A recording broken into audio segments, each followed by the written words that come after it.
कहानी की शुरुआत होती है एक लड़की से। जब भी वो लड़की रोज स्कूल जाती थी, उसके क्लासमेट्स उसे परेशान करते थे, उसे बुली करते थे, लेकिन वो कभी हिम्मत नहीं जुटा पाती थी कि उनके खिलाफ खड़ी हो सके। कोई उस पर कचरा फेंकता था और कुछ तो उसके सिर पर जूते तक फेंक देते थे। ये सब देखकर एक सीनियर स्टूडेंट से रहा नहीं गया। वो तुरंत आगे बढ़ा और उन बदतमीज बच्चों को रोकने की कोशिश की। मॉर्निंग मीटिंग के बाद वो जल्दी से उस लड़की के पास गया और पूछा कि क्या उसे मदद चाहिए, लेकिन अगले ही पल लड़की डर गई और पीछे हट गई। सीनियर भी एक पल के लिए घबरा गया और वहीं खड़ा रह गया। वो कुछ समझा पाता उससे पहले ही लड़की जोर से चीखने लगी और पागलों की तरह वहाँ से भाग गई। बाकी क्लासमेट्स ये सब चुपचाप देखते रहे, जैसे ये सब उनके लिए बिल्कुल आम बात हो। जल्दी ही मॉर्निंग मीटिंग में जो हुआ था वो पूरे कैंपस में फैल गया। दयालु सीनियर क्योजुमी को सिर्फ एक लड़की की मदद करने की वजह से एक गंदा सा निकनेम दे दिया गया। क्लासमेट्स ने क्योजुमी को बताया कि उस लड़की का नाम हारी कोरामोटो है और वो शायद मानसिक रूप से ठीक नहीं है। उन्होंने ये भी कहा कि जो भी उससे जुड़ता है उसका अंजाम अच्छा नहीं होता। पूरी क्लास ही नहीं बल्कि पूरा ग्रेड उसे नफरत करता है। हालांकि सब लोग ये बातें घुमा फिरा कर बोल रहे थे, लेकिन क्योजुमी समझ गया था कि ये साफ साफ स्कूल बुलिंग का मामला है। वो बचपन से ही बहुत न्याय पसंद था, हमेशा दूसरों के लिए खड़ा होता था और सही के लिए लड़ता था। इसलिए बिना ज्यादा सोचे वो सीधा हारी की क्लास के दरवाजे पर पहुंच गया। लेकिन अंदर का नजारा देखकर उसके अंदर का गुस्सा एकदम फट पड़ा। पूरी क्लास हारी को परेशान कर रही थी, जानबूझकर उसकी डेस्क को लात मारकर गिरा रहे थे और उसे लगातार बुरा भला कह रहे थे। हारी एक कोने में सिमटी हुई थी, जैसे कोई टूटी हुई गुड़िया जिसके शरीर और दिल दोनों पर चोट के निशान थे। दरवाजे के बाहर खड़ा क्योजुमी ये सब देखकर जोर से चिल्लाया, लेकिन क्लास के लड़कों ने उसे देखकर खुद को रोकने की बजाय और ज्यादा मजाक उड़ाना शुरू कर दिया। क्लास के लड़के हंसते हुए बोले, क्या तुम खुद को कोई न्याय का हीरो समझते हो? ये सुनकर क्योजुमी गुस्से से भर गया। उसने साफ कहा कि ये सब माफ करने लायक नहीं है और बुराई को सजा मिलनी ही चाहिए। अपने दोस्तों की बात को नजरअंदाज करते हुए वो फिर से आगे बढ़ा। सबके सामने उसने हारी की गिरी हुई टेबल और कुर्सी उठाकर ठीक कर दी। उसे लगा था कि शायद ऐसा करने से ये बुलिंग रुक जाएगी, लेकिन उसने इंसान की बुराई और उनकी टेढ़ी सोच को कम आंका था। उस दिन जब वो स्कूल से घर जा रहा था, उसने देखा कुछ लड़कियां इधर उधर जूते फेंक रही थी। क्योजुमी ने जमीन से जूते उठाए तो उसे पता चला कि वो हारी के जूते हैं। इतना ही नहीं, उन बदमाशों ने उसके शू कैबिनेट पर उसका नाम तक बिगाड़ कर लिख दिया था। क्योजुमी ये सब चुपचाप देखता रहा और उसने ये सब अपने दिल में बसा लिया। अगले दिन स्कूल खत्म होने के बाद भी हारी के जूते फिर से फर्श पर बिखरे हुए थे। क्योजुमी ने उन्हें उठाया, साफ किया और वापस शू कैबिनेट में रख दिया। फिर उसने उसका नेम स्टिकर निकालकर उसकी सही जगह पर चिपका दिया ताकि शायद उसकी बेइज्जती छुप सके। ऐसे ही दिन बीतते गए और क्योजुमी काफी समय तक चुपचाप उसकी मदद करता रहा, हर रोज बिना कुछ कहे। तभी एक दिन कुछ लड़कियां एक नई खबर लेकर आई। उन्होंने बताया कि जब वो स्कूल से निकल रही थी तो कुछ जूनियर लड़कों ने उन्हें रोक लिया था और उन्हें वॉशरूम जाने नहीं दिया। ऐसा लग रहा था जैसे वो अंदर किसी को परेशान कर रहे हो। ये सुनते ही क्योजुमी को अंदाजा हो गया कि अंदर शायद हारी ही होगी। वो बिना वक्त गवाए भागता हुआ स्कूल के अंदर गया और सीधा लड़कियों के वॉशरूम की तरफ पहुंचा। अंदर जाकर उसने देखा उसका शक सही था। हारी एक कोने में बैठी थी, ठंड से कांप रही थी। क्योजुमी जल्दी से उसके पास गया और उससे चाबी देने को कहा, लेकिन हारी बस उसे खाली नजरों से देखती रही, कुछ बोली ही नहीं। शायद उसे खुद भी यकीन नहीं हो रहा था कि इस वक्त कोई उसकी मदद के लिए आएगा। क्योजुमी ने धीरे से पूछा, ठंड लग रही है ना? बहुत ठंड है, घर नहीं जाना तुम्हें? हारी थोड़ी हिचकिचाई और फिर धीरे से माफी मांगने लगी। तभी क्योजुमी को समझ आया कि उस दिन उसने जानबूझकर उस पर चिल्लाया नहीं था, बल्कि उसे लगा था कि क्योजुमी भी बाकी लोगों जैसा ही परेशान करने वाला बुली है। इसलिए डर और कमजोरी में वो खुद को बचाने के लिए चीखने लगती थी। कई दिनों से जो गलतफहमी थी वो इस ठंडी रात में आखिर खत्म हो गई। अब क्योजुमी समझ गया था कि मॉर्निंग मीटिंग में हारी की आंखों में नफरत नहीं थी, बल्कि वो अपनी आंखों के आंसू रोकने की पूरी कोशिश कर रही थी। हारी ने फिर शू कैबिनेट के नाम वाले स्टिकर की बात की। उसे पता था कि ये सब क्योजुमी ही कर रहा है, बस वो ये नहीं जानती थी कि उसका शुक्रिया कैसे करे। क्योजुमी के दिल का बोझ आखिर हल्का हो गया, लेकिन अभी सबसे जरूरी था हारी को इस हालत से बाहर निकालना। तभी उसे पता चला कि हारी पूरी रात यहीं बंद थी। उस पर पानी डाला गया था और वो ठंड से कांपती रही। फिर भी अपनी दादी और पिता को परेशान न करने के लिए वो यहीं रुककर अपने कपड़े खुद सूखने का इंतजार कर रही थी। उसकी ये समझदारी और मासूमियत दिल को छू लेने वाली थी और दुख भी दे रही थी। अब विंटर सीजन का समय था, रात में तापमान शून्य से नीचे जा चुका था। ऐसे में कपड़े कैसे सूख सकते थे? क्योजुमी ने जिद की कि वो उसे चाबी दे। उसकी सच्ची आंखें और हल्की सी मुस्कान देखकर हारी ने पहली बार बचाए जाने का एहसास किया। शरीर पूरी तरह ठंड से जकड़ा हुआ होने के बावजूद उसने पूरी ताकत लगाकर चाबी उठाई और क्योजुमी की तरफ बढ़ा दी। चाबी मिलते ही क्योजुमी ने उसके दर्द करते हाथ की परवाह तक नहीं की और जल्दी से लॉक खोला। दरवाजा खुलते ही उसने हारी के गीले कपड़े उतरवाए और अपना गर्म कोट उसे पहना दिया। यहाँ तक कि उसने अपनी पैंट भी उतारकर उसे स्कार्फ की तरह हारी के चारों तरफ लपेट दिया ताकि उसे थोड़ी गर्मी मिल सके। लेकिन क्योजुमी को सबसे ज्यादा हैरानी तब हुई जब इस हालत में भी हारी उन लोगों की बुराई नहीं कर रही थी, बल्कि वो उनकी तारीफ कर रही थी। उसने कहा कि वो लोग इतने भी बुरे नहीं हैं, क्योंकि उन्होंने उस पर जो पानी डाला वो साफ था और आखिरी बाल्टी का पानी तो गर्म भी था। भले ही वो गर्म पानी जल्दी ठंडा हो गया, लेकिन हारी फिर भी मानती थी कि वो लोग अंदर से अच्छे हैं। ये सुनकर क्योजुमी को बिल्कुल अच्छा नहीं लगा। वो इस तरह की झूठी अच्छाई को मानने को तैयार नहीं था। वो खुद सिर्फ एक पतली शर्ट में ठंडी रात में लगातार भाग रहा था और हारी उसके पीछे पीछे चल रही थी जैसे कोई छोटा सा अनाड़ी पेंगुइन। हारी के मन में एक सवाल बार बार आ रहा था, स्कूल में सब उससे दूर भागते हैं, उससे डरते हैं, तो फिर क्योजुमी क्यों वो बार बार उसकी मदद करता है? यहाँ तक कि जब लोग उसे गलत समझते हैं तब भी वो रुकता नहीं। क्योजुमी ने उसके सवाल का सीधा जवाब नहीं दिया, बल्कि अपने बचपन की बात बताने लगा। उसने कहा उसके पिता किसी को बचाते हुए डूब गए थे और तभी से उसका सपना था एक हीरो बनने का। उसकी माँ हमेशा उसे सिखाती थी कि हीरो कभी अपने लिए नहीं लड़ते और कभी हार नहीं मानते। क्योजुमी का सपना था अपने पिता जैसा हीरो बनना। ये सपना ही उसके और उसके पिता के बीच का एकमात्र रिश्ता था, क्योंकि उसके पिता की मौत उसी दिन हो गई थी जिस दिन वो पैदा हुआ था। उसने अपने पिता को कभी देखा ही नहीं, बस इतना जानता था कि जब भी उसकी माँ उनके बारे में बात करती है तो उसके चेहरे पर एक अलग सी चमक आ जाती है, जैसे कोई लड़की शर्मा रही हो। वो अक्सर खुद को एक बदलने वाले हीरो के रूप में सोचता था और मानता था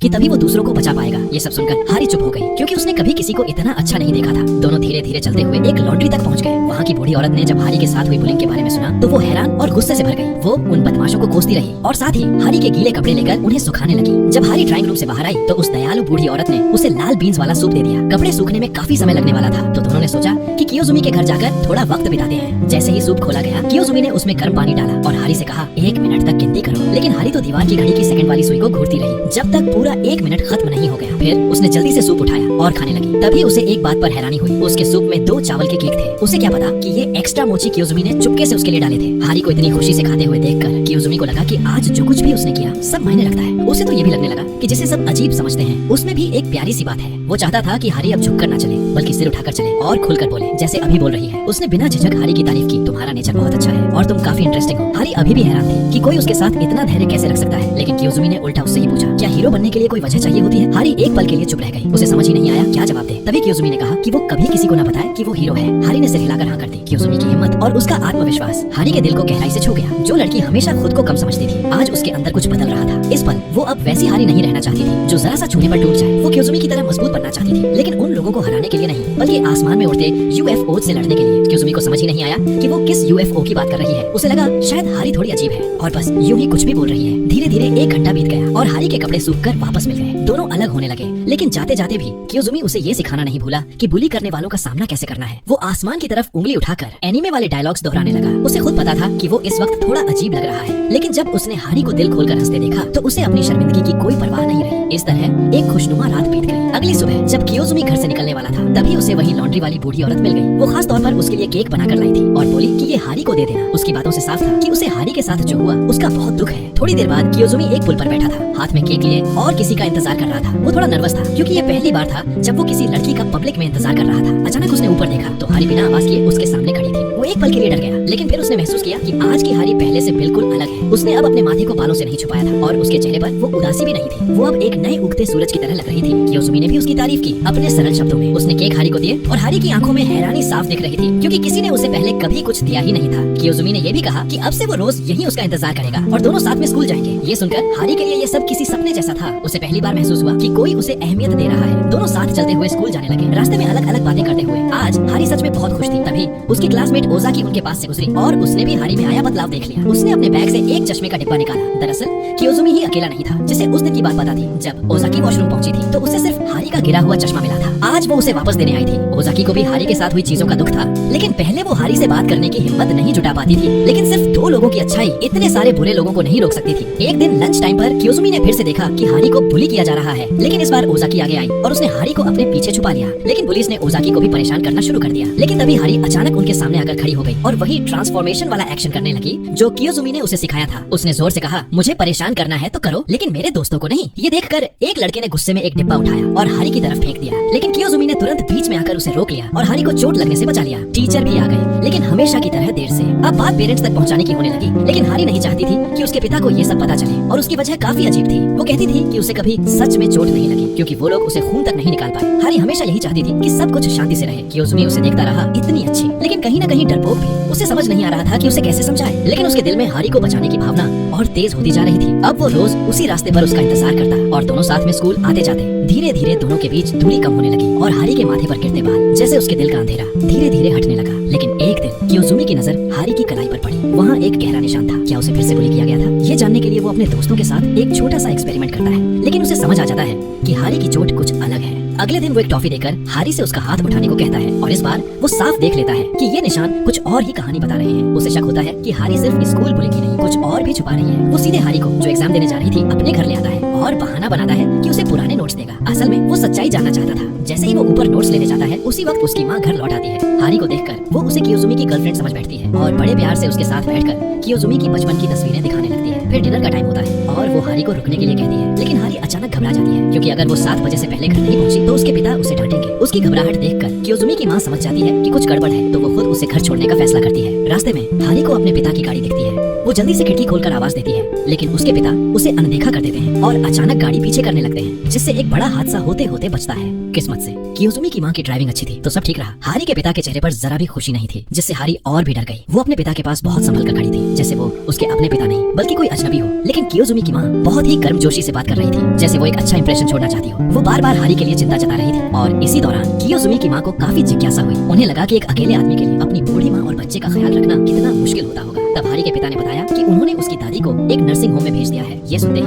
कियोजुमी की माँ की दिलचस्पी और बढ़ गई। उन्होंने तुरंत पूछा कि कौन सा नर्सिंग होम है। हारी के पिता ने मजबूरी में कहा म्युनिसिपल नर्सिंग होम। ये सुनकर कियोजुमी की माँ बोली कि वो खुद वहीं काम करती हैं और अगर हारी की दादी की देखभाल में कभी भी मदद चाहिए हो तो वो कभी भी उनसे संपर्क कर सकते हैं। इतना सुनते ही हारी के पिता के चेहरे का रंग बदल गया। वहीं दूसरी तरफ हारी जल्दी जल्दी अपने पिता को वहाँ से जाने के लिए कहने लगी, जैसे वो किसी सच्चाई को छुपाना चाहती हो। अगले दिन कियोजुमी हमेशा की तरह हारी का इंतजार करता रहा, लेकिन वो नहीं आई। वो फर्स्ट ईयर के गेट पर गया तो पता चला कि हारी आज स्कूल ही नहीं आई। क्या उसके साथ कुछ हो गया? लॉन्ड्री वाली बूढ़ी औरत जो अभी भी हारी के बारे में सोच रही थी, उसने फिर से कियोजुमी को एक केक दिया, लेकिन इस बार भी हारी नहीं आई। मजबूरी में कियोजुमी ने केक उसके शू कैबिनेट में रख दिया। अगले दिन जब वो फिर से स्कूल गया तो हारी वापस आ गई थी, लेकिन आज वो फिर से पहले जैसी हो गई थी। उसने अपने बालों से चेहरा ढक लिया था और क्लास के कोने में खुद को छोटा करके बैठी थी, जैसे वो फिर से दुनिया से छुपना चाहती हो। कियोजुमी उससे मिलने आया, लेकिन वो बिल्कुल भी रिएक्ट नहीं कर रही थी, बस खाली नजरों से बैठी रही जब तक स्कूल खत्म नहीं हो गया। स्कूल के बाद कियोजुमी ने देखा कि हारी वही केक वापस अपने कैबिनेट में रख रही है। वो कुछ कहने ही वाला था कि हारी ने अचानक केक जमीन पर फेंक दिया और मुड़कर भाग गई। उसका ये व्यवहार कियोजुमी को अंदर तक हिला गया। बिना कुछ सोचे वो उसके पीछे भागा, लेकिन इस बार हारी का रवैया बिल्कुल बदल चुका था। ओजाकी ने उसे पकड़ने की कोशिश की, लेकिन हारी अचानक चिल्लाई और घबराकर उसने हाथ छुड़ा लिया। हारी फिर से भाग गई और कियोजुमी बस उसे जाता हुआ देखता रह गया। उसके दिल में एक अजीब सा दर्द था। उसे लगा था कि वो उसके करीब आ चुका है, लेकिन सब कुछ फिर से दूर हो गया। फिर भी उसने हार नहीं मानी। वो हारी के घर तक पहुंच गया। बाहर से ही उसका घर उतना ही सूना और उदास लग रहा था जितनी खुद हारी। उसने कई बार उसका नाम पुकारा, लेकिन कोई जवाब नहीं आया। उसके दिल में एक अजीब सी बेचैनी थी, जैसे हारी कहीं अंदर से मदद के लिए पुकार रही हो। शाम हो चुकी थी। कियोजुमी घर लौटा और खिड़की खोलकर ताजी हवा लेने लगा। तभी उसने नीचे देखा, हारी वहाँ खड़ी थी जैसे कोई परछाई। वो तुरंत उसे ऊपर बुलाने लगा, लेकिन हारी बार बार हिचकिचा रही थी। उसने एक अजीब सी शर्त रखी, लाइट मत जलाना, नहीं तो मैं नहीं आऊंगी। कियोजुमी बहुत परेशान था, फिर भी उसने तुरंत मान लिया। हारी ने धीरे से कहा, खतरा करीब आ रहा है, तुम्हें अपने परिवार को लेकर तुरंत यहाँ से दूर चले जाना चाहिए, क्योंकि यूएफओ हमला करने वाला है। कियोजुमी उसकी बातों से सुलझ गया, लेकिन इस बार उसे कुछ समझ आने लगा। उसे एहसास हुआ कि हारी जिस यूएफओ की बात कर रही है वो असल में उसका पिता है, और जिससे वो लड़ना चाहती थी वो भी उसका अपना पिता ही है। कियोजुमी सच्चाई जानना चाहता था, लेकिन हारी बार बार बस एक ही बात दोहरा रही थी, यहाँ से भाग जाओ। अब कियोजुमी खुद को रोक नहीं पाया और उसने लाइट जला दी। रोशनी पड़ते ही उसने हारी के चेहरे पर बड़े निशान देखे। वो यकीन नहीं कर पा रहा था। धीरे धीरे आगे बढ़कर उसने उसका हुड हटाया और उसके सामने एक डरावना सच था। चेहरे पर गहरे जख्म। अब समझ आया कि उसे स्कूल की बुलिंग से फर्क क्यों नहीं पड़ता था, क्योंकि उसके अपने घर में जो हो रहा था उसके सामने ये कुछ भी नहीं था। अब जब सच सामने आ चुका था, हारी ने छुपाना बंद कर दिया। उसने बताया कि उसके पिता ने उसकी दादी को मार डाला और लाश को झील में फेंक दिया। हारी ने ये सब अपनी आंखों से देखा था, लेकिन वो कुछ कर नहीं पाई। उसका पिता इतना खतरनाक था कि उसने खुद को डूबता हुआ दिखाकर हारी को बुलाया, और जब हारी ने उसे बचाया तो उसी पर इल्जाम लगा दिया कि वो भी इस सब में शामिल है। उस दिन जब उसे पता चला कि कियोजुमी की माँ नर्सिंग होम में काम करती है तो उसे डर लगा कि कहीं सच्चाई सामने न आ जाए। इसलिए उसने ठान लिया कि वो कियोजुमी और उसकी माँ को भी खत्म कर देगा, ताकि उसका राज हमेशा छुपा रहे। हारी के चेहरे के घाव पे उसी के पिता की करतूत थे। उसने उसे इतना सताया कि वो कियोजुमी के घर का पता बताए, लेकिन हारी ने झूठा पता बताया। फिर भी उसका यहाँ तक पहुँचना बस कुछ ही समय की बात थी। ये सब सुनकर कियोजुमी को सबसे ज्यादा चिंता हारी की थी। अगर वो उसे छोड़कर चला गया तो हारी का क्या होगा? इस बार उसने फैसला कर लिया, वो हारी के साथ खड़ा रहेगा। वो उसे अपने पास रखेगा ताकि कोई उसे फिर कभी चोट ना पहुंचा सके। उसने अपने दोस्त से एक इन्फ्लेटेबल नाव ली और प्लान बनाया कि झील से हारी की दादी की लाश निकालकर पुलिस को देगा, ताकि उसके पिता को सजा मिल सके। वो अपनी साइकिल पूरी ताकत से चलाता हुआ झील की तरफ जा रहा था। पीछे हारी बैठी थी, जिसका शरीर जख्मों से भरा था। कियोजुमी के साथ होने की वजह से हारी कुछ देर के लिए अपना दर्द भूल गई। वो मुस्कुराते हुए बोली, सीनियर, जब ये सब खत्म हो जाएगा क्या आप मेरे साथ रहोगे? कियोजुमी ने बिना हिचकिचाए कहा, मैं हमेशा तुम्हारे साथ रहूंगा। ये सुनकर हारी बच्चे की तरह खुश हो गई। उसकी खुशी छुप ही नहीं रही थी और उसकी ये खुशी कियोजुमी तक भी पहुंच गई। तभी कियोजुमी जोर से बोला, तुम्हारी खुशी ही मेरी जीने की वजह है। चाहे दुनिया खत्म हो जाए, हमारा रिश्ता कभी खत्म नहीं होगा। ये सुनकर हारी को फिर से महसूस हुआ कि असली खुशी क्या होती है। कियोजुमी नाव चलाते हुए हारी के बताए हुए सूटकेस को ढूंढ रहा था, क्योंकि अगर दादी की लाश वाला बॉक्स मिल जाता तो उनके पास सबूत होता और कातिल को सजा दिलाई जा सकती थी। थोड़ी देर बाद उनके सामने एक लाल रंग का सूटकेस दिखाई दिया, लेकिन जब उन्होंने उसे खोला तो वो खाली था। हारी हैरान रह गई, क्योंकि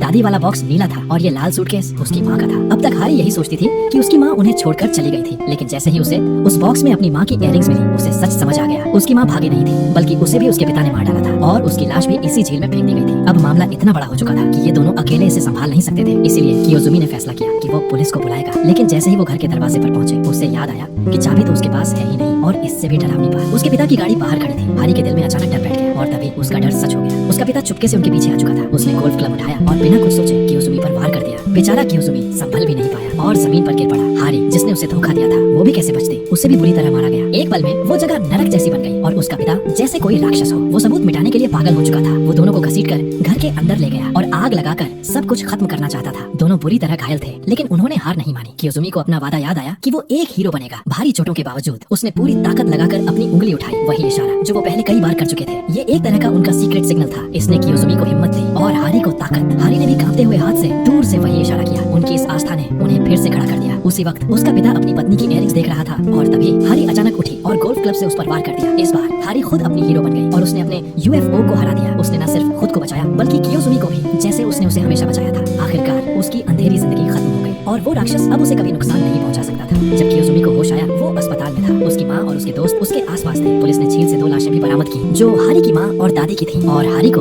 आत्मरक्षा में किया गया काम मानकर बरी कर दिया गया। इसके बाद हारी ने एक नई जिंदगी शुरू की। शहर बदला, नाम बदला और अपनी पूरी दुनिया बदल दी। कियोजुमी से वो फिर कभी नहीं मिली जब तक कि उसकी ग्रेजुएशन नहीं हो गई। 3 साल बाद दोनों फिर से मिले और इतने दर्द और दूरियों के बाद आखिरकार साथ आ गए। दोनों ने शादी की और उनकी एक प्यारी सी संतान भी हुई। लेकिन कहानी यहाँ खत्म नहीं होती। जिस दिन बच्चे का जन्म होना था उस दिन जोरों की बारिश हो रही थी। कियोजुमी जो अस्पताल जा रहा था रास्ते में उसने देखा एक कार पानी में गिर गई है। बिना सोचे वो लोगों को बचाने के लिए कूद गया। एक एक करके वो लोगों को बाहर निकालता गया लेकिन आखिर में थक कर वो खुद पानी में ही डूब गया। कियोजुमी एक हीरो बनते बनते वहीं खत्म हो गया। वो मर गया उस बच्चे को देखे बिना जो उसका इंतजार कर रहा था। उधर अस्पताल में हारी ने एक बेटे को जन्म दिया लेकिन उसका बेटा पैदा होते ही अपने पिता को खो चुका था। उसका पिता किसी को बचाते हुए डूब गया था। शायद इसलिए उस बच्चे का सपना भी वही बना, हीरो बनने का। हर बार जब वो ट्रांसफॉर्म करता तो हारी को उसमें कियोजुमी की झलक दिखाई देती। अपने उस मासूम थोड़े अनाड़ी बेटे को देखकर हारी मुस्कुरा देती और उसके चेहरे पर वही पुरानी शर्मीली सी मुस्कान आ जाती। शायद उसे अपने बेटे का तरीका थोड़ा मजेदार लगता था या शायद उसे उसमें अपना खोया हुआ प्यार दिखता था। और इसी एंडिंग के साथ आज की कहानी यहीं खत्म होती है। अगर आपको वीडियो पसंद आई हो तो लाइक, कमेंट और शेयर जरूर करना।